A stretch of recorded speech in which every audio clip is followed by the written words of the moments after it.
Porque usted es fuerte con el débil, pero es un servil con el poderoso, como ha demostrado.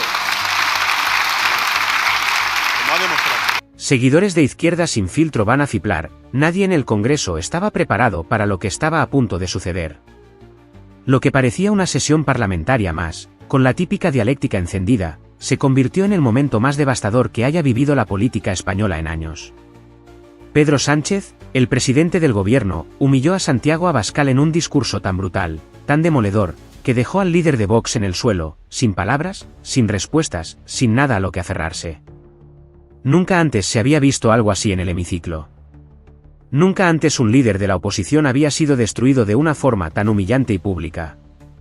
La estocada fue tan certera que incluso los propios diputados de Vox quedaron paralizados, incapaces de reaccionar, como si hubieran sido testigos de un accidente catastrófico en directo. Pero lo peor de todo no fue la vergüenza de Abascal. Lo peor fue el silencio sepulcral que quedó después de la intervención de Sánchez. Porque cuando un hombre que se cree invulnerable es reducido a la nada, el impacto es tan fuerte que ni siquiera sus más fieles seguidores se atreven a defenderlo. Todo comenzó con el discurso incendiario de Abascal. Con su tono desafiante, acusó al gobierno de haber traicionado a España, de haber vendido el país a los independentistas y de ser, en sus palabras, un régimen corrupto y totalitario. Se lanzó con toda su artillería contra Sánchez, acusándolo de haber entregado la nación a cambio de mantenerse en el poder, asegurando que su gobierno era el más destructivo de la historia democrática del país. Pero lo que no imaginaba es que esta vez su estrategia no funcionaría. No había calculado bien su ataque. No había previsto que Sánchez estaba listo para responder con una fuerza implacable, con argumentos que no solo anularían su discurso, sino que lo dejarían completamente expuesto. El presidente se levantó con una calma inquietante. Miró a Abascal fijamente, con una mezcla de desprecio y determinación. Se tomó un segundo antes de hablar, como si estuviera disfrutando del momento, como si supiera que estaba a punto de hacer historia. Y entonces comenzó su discurso, un monólogo feroz que desarmó, destrozó y ridiculizó a su oponente en cuestión de minutos. Señor Abascal, dijo con un tono gélido, su discurso es el mismo de siempre. Un discurso vacío, lleno de mentiras, diseñado para engañar a los que todavía le creen. Pero hoy se acabó el circo. Hoy vamos a poner las cosas en su sitio, una por una. El hemiciclo contuvo la respiración. Los diputados sabían que algo grande estaba por ocurrir. Y así fue. Con una precisión quirúrgica, Sánchez comenzó a desmontar cada una de las acusaciones de Abascal, pero no con ataques personales, no con insultos. Lo hizo con datos, con hechos, con una frialdad que hizo que el líder de Vox empezara a sudar en su asiento. Primero, le recordó su pasado, ese que intenta ocultar. Usted habla de patriotismo, pero ¿qué ha hecho realmente por España? Se pasó décadas viviendo del dinero público sin haber trabajado un solo día fuera de la política. Su historia es la de un burócrata que ha sobrevivido a base de sueldos pagados por los mismos ciudadanos a los que ahora dice defender. Usted no ha creado empleo, no ha generado riqueza, no ha contribuido en nada al bienestar del país. Solo ha aprendido a gritar más fuerte que los demás para ocultar su propia falta de preparación. Abascal comenzó a mover los papeles en su escritorio, buscando desesperadamente una forma de interrumpir, pero Sánchez no le dio tregua. Continuó con una serie de revelaciones que dejaron a todos atónitos. Expuso, con documentos en mano, cómo Vox se había financiado con dinero de grupos ultraconservadores extranjeros, cómo sus dirigentes habían mantenido reuniones secretas con magnates rusos para recibir apoyo político, y cómo su partido había utilizado los mismos métodos de los que acusaban al gobierno para asegurarse fondos de dudosa procedencia. Fue un golpe tras otro.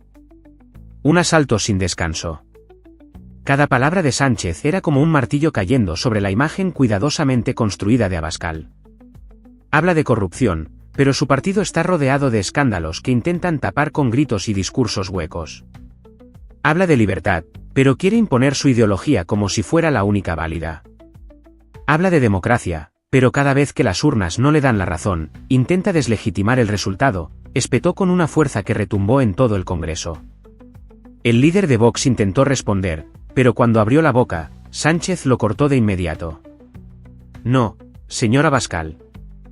Hoy no se va a escapar con sus típicas evasivas. Hoy no se va a refugiar en su discurso de víctima. Usted ha venido aquí a hablar de traición, y vamos a hablar de quien traiciona realmente a España. Y entonces llegó el golpe final. Sánchez reveló cómo algunos miembros de Vox habían estado en negociaciones secretas con empresarios que buscaban beneficiarse de concesiones públicas, cómo habían intentado modificar leyes en las comunidades donde gobiernan para favorecer a grupos de presión, cómo habían montado toda una estructura de poder basada en el miedo y la manipulación. Era la estocada definitiva. No había vuelta atrás. La imagen de Abascal como un líder incorruptible y patriota había quedado hecha pedazos. El Congreso estaba en shock. Nadie se esperaba una respuesta tan demoledora. Incluso algunos diputados de Vox comenzaron a evitar la mirada de su líder, como si ya supieran que el barco se estaba hundiendo. En la bancada socialista, los aplausos comenzaron a resonar con una fuerza abrumadora, mientras en la oposición se podía ver la incomodidad reflejada en sus rostros. Era la imagen de un partido que acababa de recibir el golpe más duro de su historia. Y Abascal, por primera vez en su carrera política, no tenía palabras. Solo un rostro desencajado y una humillación pública que quedaría grabada para siempre en la historia parlamentaria. Pero lo peor aún estaba por venir. Porque lo que sucedió después terminó de enterrar a Vox y dejó claro que su caída ya era imparable. Cuando la presidenta del Congreso le dio la palabra a Abascal para que respondiera, su voz ya no tenía la misma fuerza de siempre. Intentó lanzar una defensa, pero sus palabras eran débiles, vacías, carentes de la agresividad que lo había caracterizado siempre. Y entonces, con una frialdad letal, Sánchez remató su discurso con la frase que destrozó a su adversario de manera definitiva: «Señor Abascal, hoy España ha visto quién es realmente usted. Un hombre sin argumentos, sin ideas, sin más propósito que dividir y generar odio. Hoy ha quedado claro que su tiempo ha terminado». El Congreso estalló en vítores y aplausos. Vox acababa de recibir el golpe del que jamás se recuperaría. Pero esto solo era el comienzo de algo aún más grande. Porque lo que ocurrió después, cuando las cámaras se apagaron y la crisis dentro del partido estalló, terminó de sellar el destino de Abascal y su movimiento. Y eso es algo que nadie vio venir. Pero lo que sucedió después fue aún más devastador. Porque la humillación de Abascal en el Congreso no terminó con las palabras de Sánchez, sino que desencadenó un terremoto político que sacudió los cimientos de Vox y dejó a la ultraderecha en su momento más vulnerable. En cuanto la sesión terminó y las cámaras comenzaron a captar los movimientos de los diputados, la tensión dentro del propio grupo parlamentario de Vox era evidente. Miradas frías, susurros nerviosos y gestos de incomodidad llenaban la bancada. Algunos de sus propios compañeros evitaban cruzar la mirada con su líder, como si acabaran de presenciar la debacle definitiva. El silencio en sus filas era atronador, un contraste absoluto con la euforia que se vivía en la bancada del PSOE, donde los aplausos aún resonaban con fuerza. Los periodistas, que esperaban en los pasillos, captaban cada reacción. Y fue ahí cuando la verdadera fractura comenzó a hacerse evidente. Varios diputados de Vox, visiblemente molestos, esquivaban las preguntas de la prensa o simplemente se marchaban con el rostro desencajado. El golpe había sido demasiado fuerte.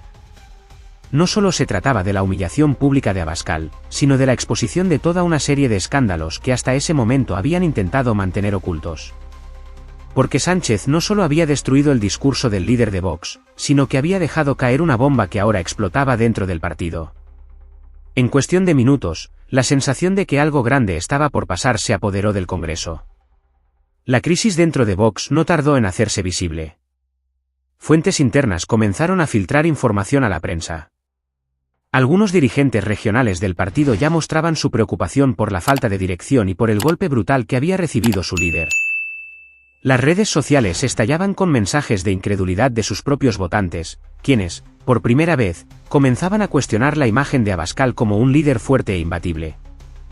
Los medios de comunicación no tardaron en hacerse eco de la debacle. Los titulares eran demoledores: Pedro Sánchez destroza a Abascal en el Congreso, el discurso que dejó en ruinas a la ultraderecha, Vox en crisis tras el peor día de su historia. Y mientras todo esto sucedía, dentro del partido, la tensión llegaba a su punto máximo. Se filtraron audios de conversaciones entre altos cargos del partido en los que se hablaba de un futuro incierto, de la necesidad de replantear estrategias y, lo más impactante de todo, de un posible liderazgo alternativo. Por primera vez, la figura de Abascal estaba en entredicho.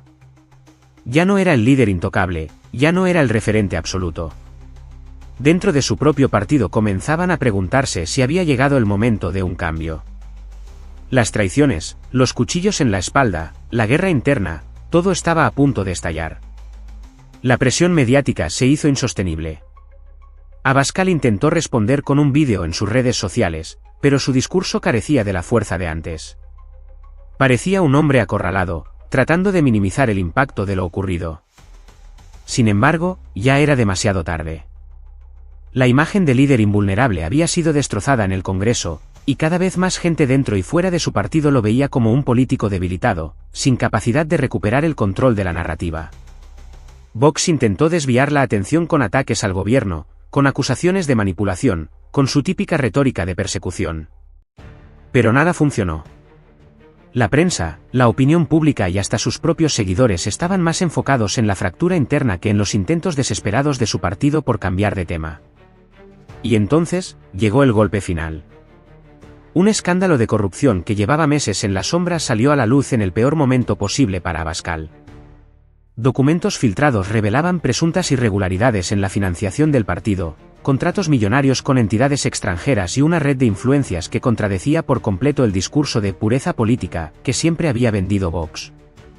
La noticia explotó como una bomba atómica. Los mismos periodistas que cubrieron la humillación de Abascal en el Congreso ahora tenían un nuevo frente de batalla. Los titulares cambiaron rápidamente: el hundimiento de Vox, corrupción y traiciones, el partido de Abascal en llamas, el escándalo que podría acabar con la ultraderecha en España. Dentro del partido, el caos era absoluto. Algunos dirigentes intentaron desmarcarse del escándalo, otros guardaron silencio, y los más leales a Abascal intentaron culpar al sistema de un supuesto ataque coordinado. Pero la verdad era imposible de ocultar. Los documentos eran claros. Había pruebas. Y lo peor de todo, la crisis ya no solo era política, sino legal. Se abrieron investigaciones, la fiscalía comenzó a pedir explicaciones, y los jueces llamaron a declarar a figuras clave del partido. El castillo de naipes que Abascal había construido se desmoronaba a una velocidad que ni sus más acérrimos enemigos hubieran imaginado. Mientras tanto, en el Congreso, Sánchez disfrutaba de su victoria. Sabía que no solo había ganado un debate, sino que había logrado algo mucho más grande: había puesto en jaque a su mayor adversario político. Vox ya no era el partido que desafiaba con fuerza al gobierno. Ahora era un partido en crisis, dividido, debilitado, expuesto. La humillación de Abascal no fue solo una derrota discursiva, sino el principio del fin de su liderazgo. La ultraderecha española, que había crecido con fuerza en los últimos años, estaba ahora al borde del colapso. Y todo había comenzado con ese discurso en el Congreso, con esa demolición pública que dejó sin respuesta a Abascal y que marcó el inicio de la caída de su imperio político. Pero lo más impactante aún estaba por venir. Porque cuando todo parecía haber llegado al límite, cuando el escándalo parecía haber alcanzado su punto máximo, una nueva filtración sacudió por completo el panorama. Algo que ni siquiera los más críticos de Vox podían haber imaginado. Una traición interna. Un alto dirigente del partido, alguien de la absoluta confianza de Abascal, estaba a punto de hablar. Y lo que revelaría sería el golpe final, la sentencia definitiva para un partido que se creía imbatible. España entera estaba a punto de presenciar la traición más grande de la historia política reciente. Y nadie estaba preparado para lo que vendría después.